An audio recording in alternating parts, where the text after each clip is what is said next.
o con esto de los monstruos, ya estaríamos terminando ese primer tema, digamos, ¿no? De los trastornos tisulares. Recuerden que hemos dicho al principio que vamos a estudiar o vamos a conocer 3 tipos de trastornos. Los trastornos tisulares, los trastornos vasculares y los trastornos, celulares. ¿Se acuerdan? ¿No es cierto? Y hemos empezado describiendo los trastornos del crecimiento o los trastornos tisulares, específicamente abocándonos a las anomalías y cerrando con los monstruos, ¿no es cierto? Bien, entonces vamos a dejar de lado los trastornos tisulares. Hasta allí, con eso de los monstruos, estaríamos terminando los trastornos tisulares.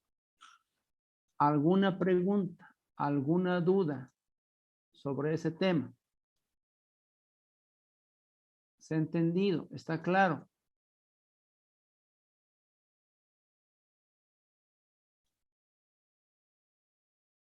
Bueno, vamos a dejar de lado entonces,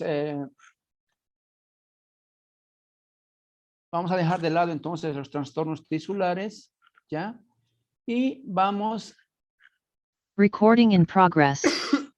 Vamos a entrar a conocer ahora los trastornos vasculares o también conocidos con el nombre de modificaciones vasculosanguíneas. ¿Ya? Vamos a hablar acá sobre todos los trastornos vasculares, ¿no? Y vamos a empezar hablando sobre las hiperemias. ¿Alguien tiene alguna idea de lo que es una hiperemia? De pronto lo ha leído o ya sabe el significado de esa palabra. Hiperemia, chicos. Nadie. Bueno, la hiperemia entonces, chicos, es un trastorno vascular que consiste o en el que se puede observar un acúmulo de gran cantidad de sangre en cualquier porción del sistema circulatorio. Recuerden que el sistema circulatorio tiene 2 porciones, ¿no es cierto? La arterial y la venosa. ¿Sí? Bueno, entonces, una hiperemia no es más que eso, el acúmulo de sangre en cualquier porción del sistema circulatorio. Existen 2 tipos de hiperemias, chicos, ¿ya? La hiperemia activa y la hiperemia pasiva, ¿ya? ¿Qué es la hiperemia activa?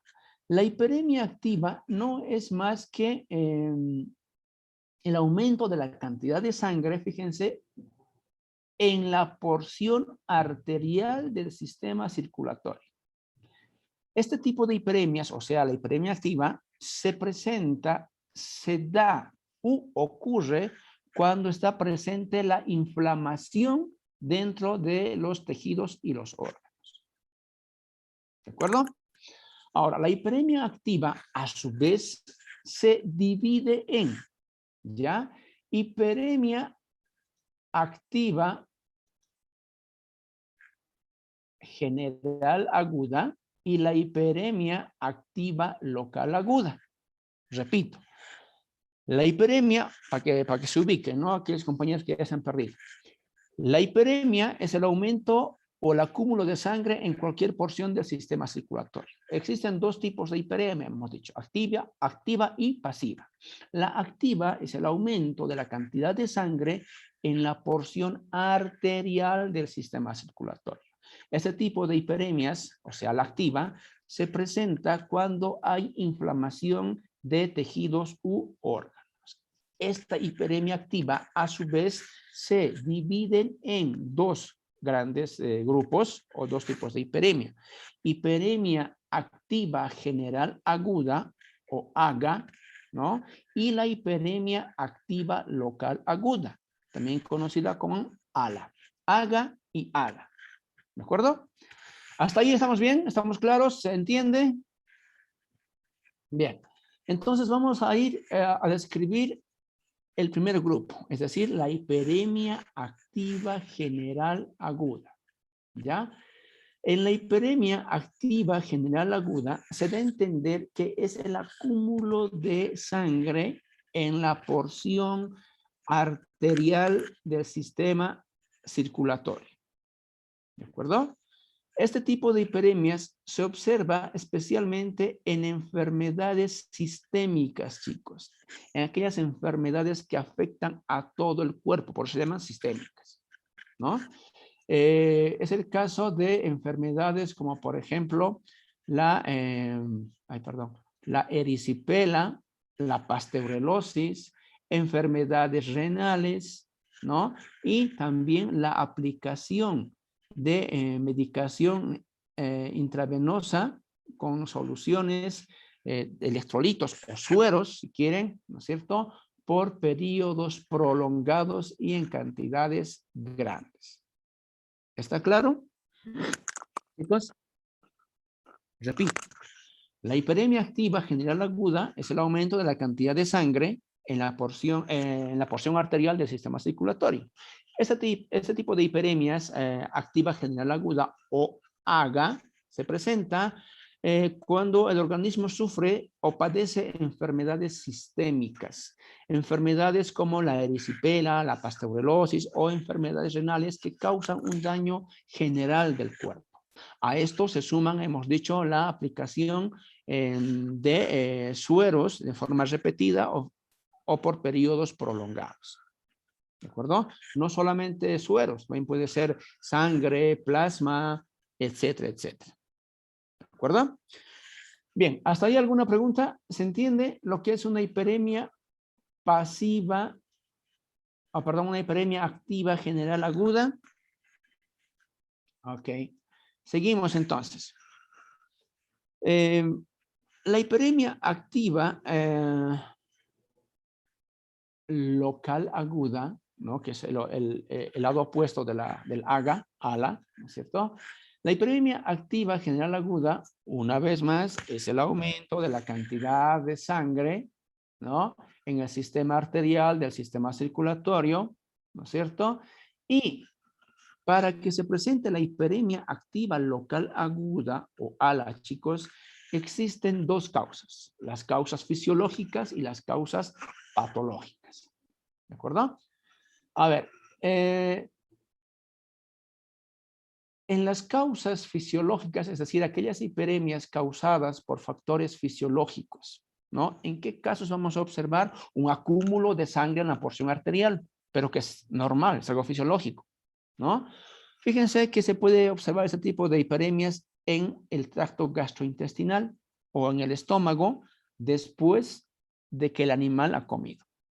Después de que uno ingiere alimento, obviamente se requiere gran afluencia de sangre, ¿no es cierto?, para que se lleve a cabo la absorción, asimilación y metabolismo de los alimentos, ¿no es cierto? Entonces, si yo hago una necropsia a un animal que acaba de comer, con seguridad que voy a encontrar todo el tracto gastrointestinal enrojecido, hiperémico, ¿no es cierto? ¿Por qué? Porque ya lo he dicho, el motivo, porque hay alimento en el órgano, ¿no? Y es algo fisiológico, es algo normal, ¿no es cierto? Otro ejemplo, podemos encontrar hiperemia activa local aguda durante la lactación. No sé si alguna vez han fijado, después de que nace un lechón, un cachorro, un cabrito, un ternero, ¿no es cierto? Va a mamar, succiona sangre y en la ubre, en la glándula mamaria, obviamente se torna de color rojo intenso. Entonces, ese es otro ejemplo de acúmulo de sangre en la porción arterial del sistema circulatorio. ¿De acuerdo? Otro ejemplo típico y clásico es en aquellas hembras que están experimentando estro. ¿Sabemos qué es el estro, chicos? A ver, ¿quién puede definir estro? Estro. Cuando entra en celo, doctor. Exacto. Cuando las hembras entran en celo, ¿no es cierto? Entonces es el momento de calor de la hembra, ¿no? Ahora, ¿qué pasa cuando la hembra está en celo? ¿No? Cuando la hembra va a ovular, va a entrar en celo. Entonces, ese momento de calor se caracteriza Porque todo el tracto genital de la hembra, ¿no es cierto? Vulva, vagina, está totalmente enrojecido, rojo. ¿Por qué? Porque hay un acúmulo de sangre en la porción arterial. Entonces, ese es otro ejemplo de hiperemia activa local aguda, pero es algo normal, es algo fisiológico. ¿De acuerdo? Entonces, cuando ven una hembra en celo, van a ver que toda la vulva, al margen de estar aumentar de tamaño, edematizada, está hiperémica, se dice, porque está enrojecida. Es algo normal. ¿De acuerdo? Bien, ahora, por un lado, las causas fisiológicas, ¿no? Ahora, las hiperemias activas locales agudas patológicas, ¿no? Se presentan cuando esta reacción vascular, con este acúmulo de sangre, ¿no es cierto?, se asocia con la presencia de inflamación, cuando hay presencia en el tejido o en el órgano de inflamación, ¿cierto? Cuando agentes irritantes que pueden ser físicos, químicos, térmicos, virosos, bacterianos, parasitarios, actúan sobre la pared vascular. Entonces, en esos casos ya vamos a observar un acúmulo de sangre en la porción arterial, pero que obviamente ya no es normal, no es fisiológico, sino más bien patológico. ¿Por qué? Porque es causado por una bacteria, un virus, un parásito, de pronto un agente térmico, ¿no es cierto? Cuando, por ejemplo, te quemas, se enrojece la parte afectada. Sufre un enrojecimiento, una hiperemia, ¿no es cierto?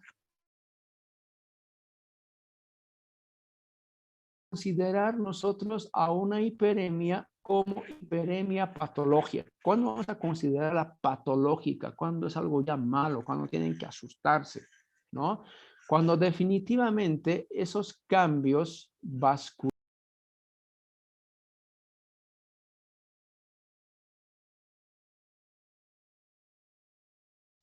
Recording in progress. excesivo, ¿no es cierto? Y persiste por mucho tiempo, ¿no? A diferencia, por ejemplo, de la hiperemia activa local aguda que sucede en las hembras en estro, ¿no es cierto? Está presente por horas, días, ¿no? Pero cuando es patológico, no, va a persistir por varios días, incluso semanas. Entonces ya ahí podemos estar hablando de un cuadro definitivamente patológico, ¿ya? Ahora, ¿cómo vamos a observar a simple vista o cuál va a ser la apariencia macroscópica de ese órgano que está experimentando hiperemia activa local aguda? ¿No? Es decir, la porción o el órgano afectado obviamente va a estar aumentada de tamaño, ¿no es cierto? Va a estar crecida, va a estar hinchada, va a estar o va a sufrir aumento en el peso. ¿Por qué? Porque hay acúmulo de sangre arterial, por un lado. Por otro lado, ese órgano afectado va a estar o va a presentar un color rojo intenso. ¿Por qué? Porque estamos hablando de sangre arterial. Ojo, sangre arterial. ¿Cierto? En el que obviamente hay mayor cantidad de eritrocitos que contienen bastante oxígeno, por lo tanto el rojo es un rojo intenso. ¿De acuerdo? Microscópicamente, es decir, si yo llevo al microscopio un pedazo de ese tejido afectado, ¿no es cierto? ¿Qué voy a observar? Voy a observar obviamente que todos los capilares, todas las arterias, arteriolas que irrigan o que están presentes en ese órgano que sufre hiperemia, van a estar estirados, distendidos, llenos de sangre, sangre arterial. ¿De acuerdo? ¿Alguna pregunta hasta ahí? ¿Está entendiendo? Chicos. Bueno, seguimos entonces. Hasta ahí lo que es o lo que son las hiperemias activas. Ahora vamos a ver qué es una hiperemia pasiva. La hiperemia pasiva no es más que el acúmulo de sangre ya en la porción venosa del sistema circulatorio. ¿De acuerdo? Este tipo de hiperemias se producen generalmente por la presencia o debido a un bloqueo en el sistema venoso, por un lado. Por otro lado, puede ser causado por una insuficiencia cardíaca también, es así cuando el corazón no funciona bien, ¿no? Y obviamente esto va a provocar el acúmulo de sangre en la porción venosa del sistema circulatorio. ¿Estamos, chicos? Bueno, la hiperemia pasiva entonces también es llamada congestión, ¿no? Congestión porque, por el acúmulo de sangre venosa en un lugar determinado, ¿no? Ahora, sí, existen también clasificaciones, ahorita lo vamos a ver, así como la hiperemia activa, ¿no es cierto? En AGA y ALA, también la pasiva tiene sus clasificaciones. Hay que hacer una aclaración. Si el impedimento de la sangre venosa es central, es decir, si ocurre a nivel del corazón, los pulmones, ¿no es cierto? El estado es general. ¿De acuerdo? ¿Por qué? Porque esos dos órganos involucran el funcionamiento de todo el organismo. Pero si es local, ¿no es cierto? Es decir, si ocurre en un área determinada del cuerpo, entonces el término es local o focal, o focalizado. Al margen de eso, las hiperemias pueden ser también hiperemias agudas y crónicas. ¿De acuerdo? Bien, entonces vamos a ir describiendo cada una de estas hiperemias. Entonces, la primera, la hiperemia pasiva general aguda. Entonces, tenemos general aguda, general crónica, local aguda, local crónica. ¿De acuerdo? Bien. La hiperemia pasiva general aguda, chicos, una vez más, es el aumento de la cantidad de sangre en el lado venoso de la porción o del sistema circulatorio. Y es causado por una obstrucción súbita del flujo de la sangre hacia el corazón y los pulmones. ¿No es cierto? Bien. ¿Cuáles son las causas, los factores etiológicos que ocasionan este acúmulo de sangre en la porción venosa del sistema circulatorio? Fíjense que cualquiera que sea el factor etiológico, que los vamos a describir a continuación, ¿no es cierto?, debe durar por un lapso de tiempo, por un tiempo determinado. Por eso se dice que es una hiperemia pasiva general aguda, aguda que tiene que durar un tiempo determinado, un lapso de tiempo determinado. ¿Cuáles son esas causas? Degeneración y necrosis del miocardio. Ya, ahora sí. La degeneración y necrosis del miocardio. Esto sucede o se presenta a consecuencia de una lesión que experimenta el músculo cardíaco. Entonces, cuando el músculo cardíaco o el miocardio está dañado, el corazón ya queda incapacitado para poder realizar las sístoles y el diástoles. Entonces, ya hay una degeneración y necrosis del músculo cardíaco que se va a traducir en un acúmulo de sangre en la porción venosa. ¿De acuerdo? Otro factor, otra causa para la presentación de hiperemia pasiva es o son los accidentes del miocardio, accidentes súbitos del miocardio. ¿Cuándo ocurre un accidente súbito del miocardio, chicos? Cuando se presentan los famosos infartos, ¿no? Cuando el corazón sufre un infarto, entonces ahí también puede suceder el acúmulo de sangre en la porción venosa. Otra causa, fíjense, las neumonías. Las neumonías, el acúmulo de exudado en los alveolos o en el parénquima pulmonar, ¿no es cierto?, hace que puedan ser comprimidas las venas pulmonares y a consecuencia de eso, obviamente, acúmulo de sangre. ¿Por qué? Porque el exudado, el pus, está presionando, ¿no es cierto?, las venas y a consecuencia de eso, la sangre venosa no va a poder fluir y se va a acumular. ¿No es cierto? Bien, otra causa para la presentación del acúmulo de sangre en la porción venosa son, o es mejor, el hidropericardio, el hemopericardio y el piopericardio. Cuando digo hidropericardio, me refiero al acúmulo de agua. Cuando digo hemo, al acúmulo de sangre. Y cuando digo pio, me refiero al acúmulo de pus. En el pericardio, ¿Dónde está el pericardio? A ver si alguien me indica, por favor, chicas.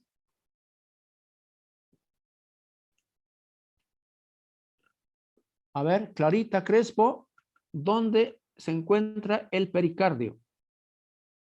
¿O qué es el pericardio? Clara. Clarita.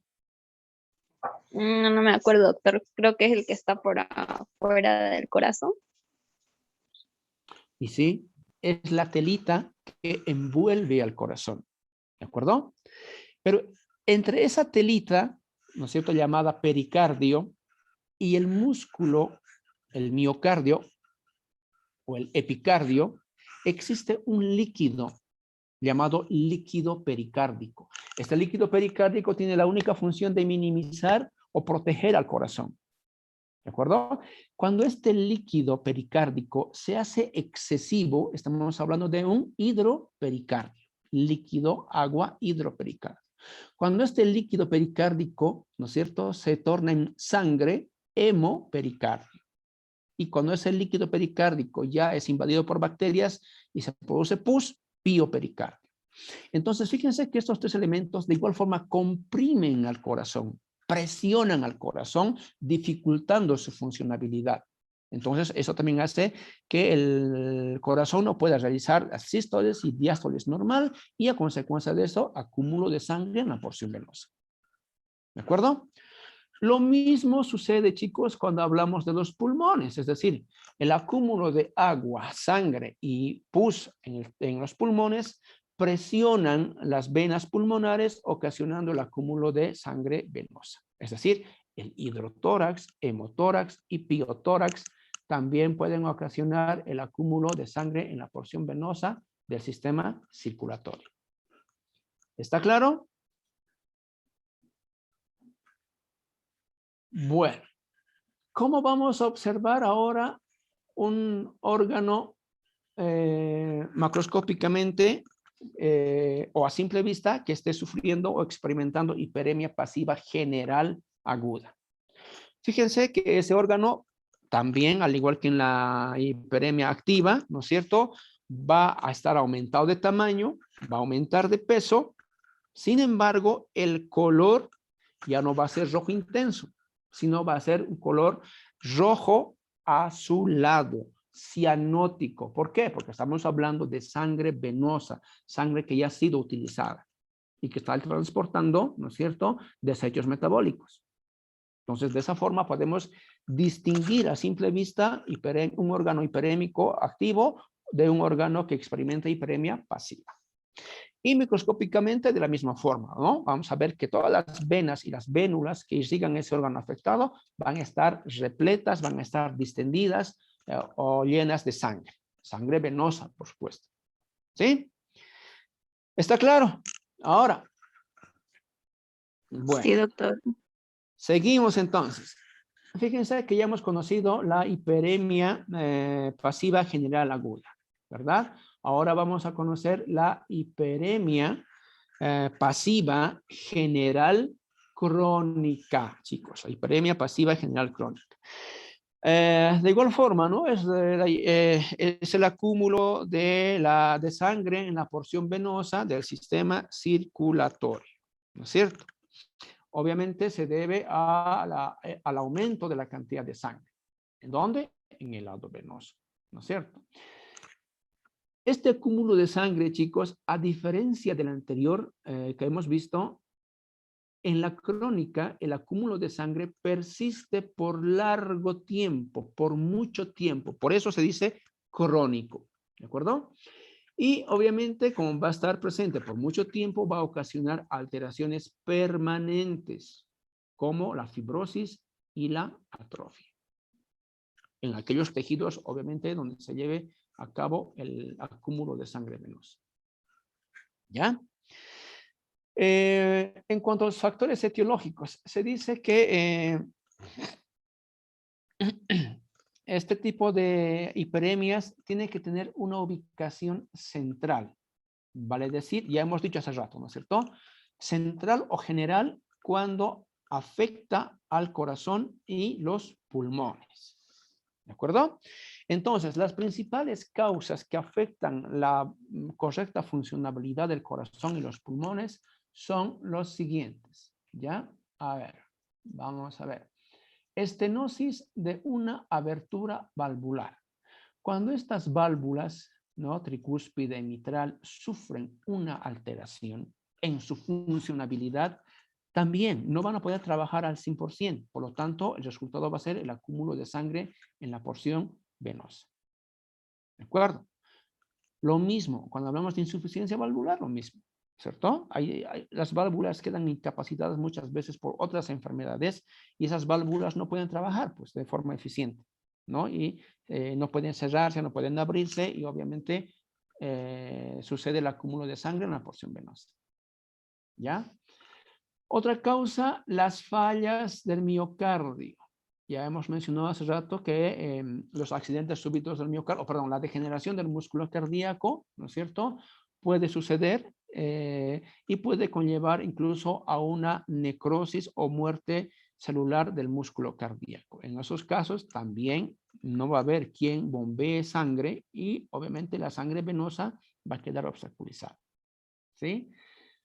Idem, es decir, las lesiones constrictivas del corazón y de los pulmones.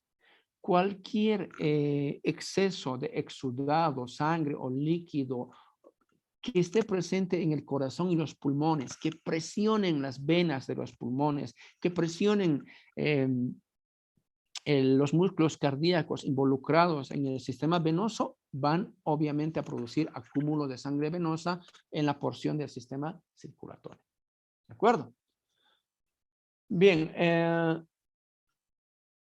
entonces está claro, chicos, lo que es una anemia, perdón, una hiperemia general pasiva, aguda y crónica.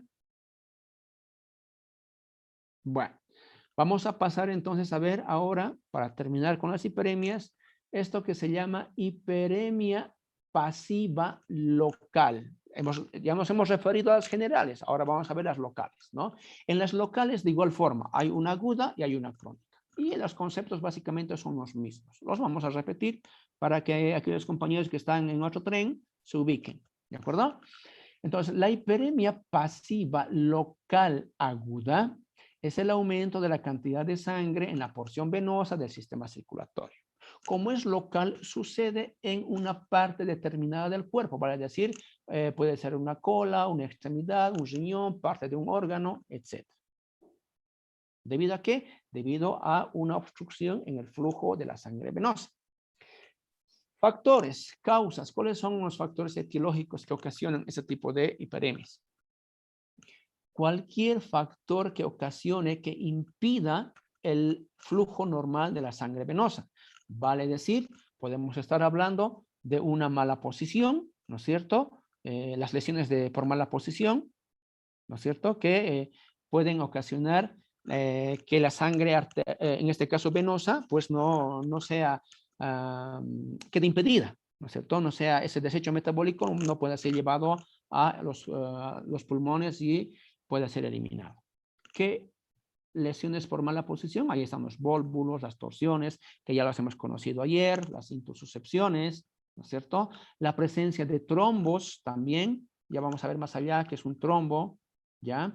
Las ligaduras, los torniquetes y los vendajes mal aplicados pueden también ocasionar el acúmulo de sangre en la porción venosa. Por eso ya les dije, ¿no? Los vendajes, las ligaduras no tienen que ser tan fuertes ni muy sueltas. ¿De acuerdo? Y por último tenemos, chicos, la hiperemia pasiva local crónica. También es el aumento de la cantidad de sangre en la porción venosa del sistema circulatorio, que a diferencia de la aguda, la crónica persiste por un lapso de tiempo largo y que ocasiona alteraciones permanentes como la atrofia y la fibrosis. ¿No es cierto? Causas, factores etiológicos para este tipo de hiperemia. Cualquier factor, cualquier agente que origine, que cause obstrucción del flujo de la sangre venosa. ¿No es cierto? Una presión, ya sea parcial, total o gradual, puede obviamente ocasionar acúmulo de sangre en la porción venosa del sistema circulatorio. ¿De acuerdo? Bien, hasta ahí alguna pregunta, chicos. ¿Está claro? ¿Se entiende? Bueno, seguimos entonces con los trastornos circulares. ¿Ya? Ya veo que tengo poco tiempo. Chicos, vamos a quedar ahí, por favor. ¿Ya? Mañana o la próxima clase continuamos. Ahora